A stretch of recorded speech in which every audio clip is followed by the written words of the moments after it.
Hello Libra, Sun, Moon, Rising, and Venus signs. Kamusta kayo? Sana po ay nasa mabuti kayong kalagayan. Welcome back po sa Star Tarot. Kung bago kayo rito, welcome din kayo. Thank you for your support. I truly appreciate it. God bless you all, Libra. Pauna mensahe po ninyo ay 7 of Swords. Ayan. So mag-iingat po kayo. This is a warning para sa'yo.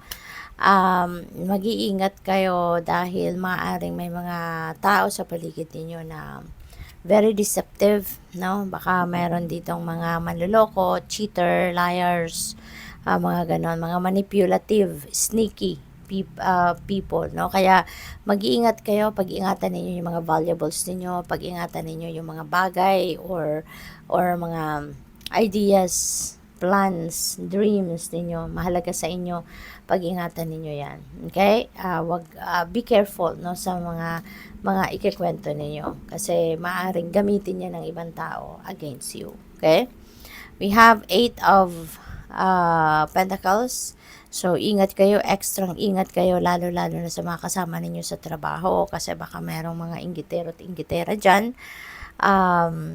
Mga sneaky, no? Lalo na nag-work kayo on computers.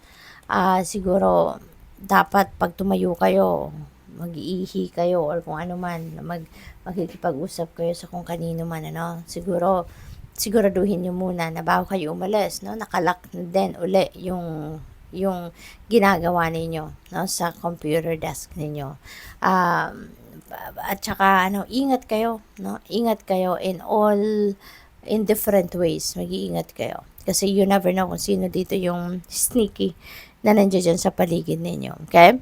Ang iba din sa inyo rito, pinapakita ng energy na to kung gaano kayo kasipag, gaano kayo katyaga, ka-diligent, no?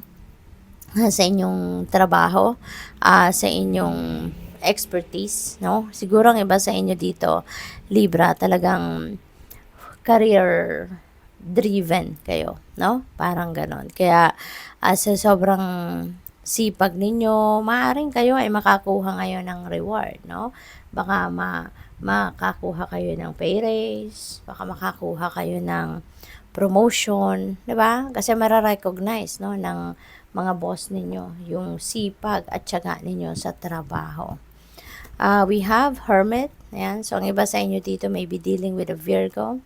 Or pwede rin na meron kayong mga Virgo placements sa inyong chart. Pwede rin dito, Libra, na siguro magsusolitude kayo.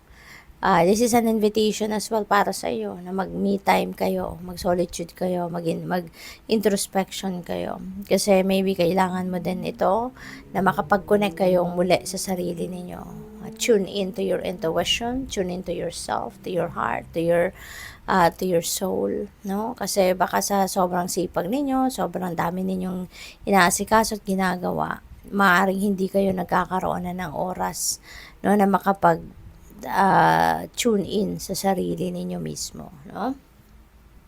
And this is the perfect time to do that, diba?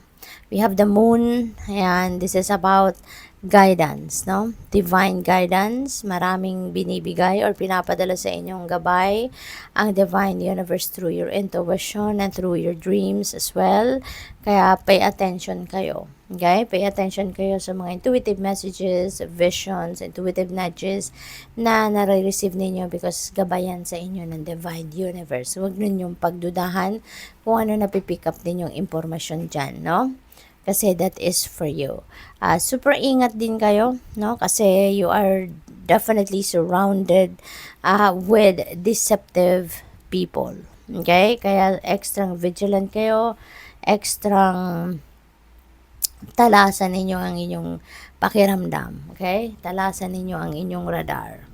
What else? We have Two of Swords. Ayan. So, there are hard choices na kailangan ninyong pagpilian dito. Meron kayong mga sitwasyon na kailangan ninyong pag-isipan mabuti. There are situations na kailangan ninyo sigurong talagang kailangan ninyo na magpahinga, magmuni-muni, magnilay-nilay kasi siguro nahihirapan kayong isipin, no, kung ano yung nararapat, kung ano ang tama at dapat na gawin ninyo rito. Okay?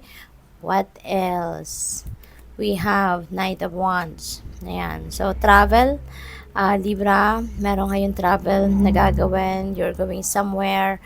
Baka long drive ito, no? Pwede rin na hindi, no? But definitely, parang ano lang, malapit lang, no? Yung babiyahiin ninyo, meron lang siguro kayong bibisitahin, meron lang kayong pupuntahan. Pero, ano to, kung ano man ang gagawin ninyo ritong travel, you are excited about this, no? You're excited about this. Parang, pwedeng adventure din ito, no? Maaaring ganon. Or baka meron kayong plano at nakakita kayo ngayon ng pagkakataon. Kaya susunggaban nyo agad ito, no? Pwedeng ganon. Kung ano man yung lakad ninyo rito, no? Parang siswertehin din kayo sa lakad na ito. Things are going to go well, no? With you. What else? We have 6 of Wands and victory energy. Meron kayong pagtatagumpayan. Meron kayong prosperity dadating kasi baka yung success na to, maaaring baka yung success na to, baka merong tawag dito, financial reward, no? Baka may bonus na ibibigay sa'yo, pay raise, promotion, yung ganon, ano? So, this is good. Kasi ito na yung bunga ng inyong pagsisikap. Ito na yung fruit of your labor na ma-experience ninyo sa ngayon. Finally, no, yung tiyaga ninyo, yung hirap ninyo, ito na, magkakaroon na ng bunga, ma-experience nyo na yung magandang resulta nito, no?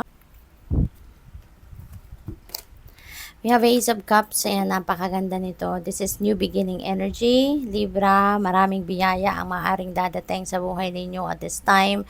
At ang maganda dito, no, kung ano yung kailangan ninyo, yun ang ibibigay sa inyo. At hindi lang ito yung sapat lang para sa'yo. This is going to be an abundant blessing para sa'yo, para makapag-share ka din sa iba. Now, this is, you're going to be filled with happiness and joy and love, no? Kaya pwede rin na may mga bagong relationships, love and romantic relationships na pwedeng mabuo rito. There are a lot of opportunities and positive changes coming your way. Good luck. Thank you for watching. Love and light. Namaste.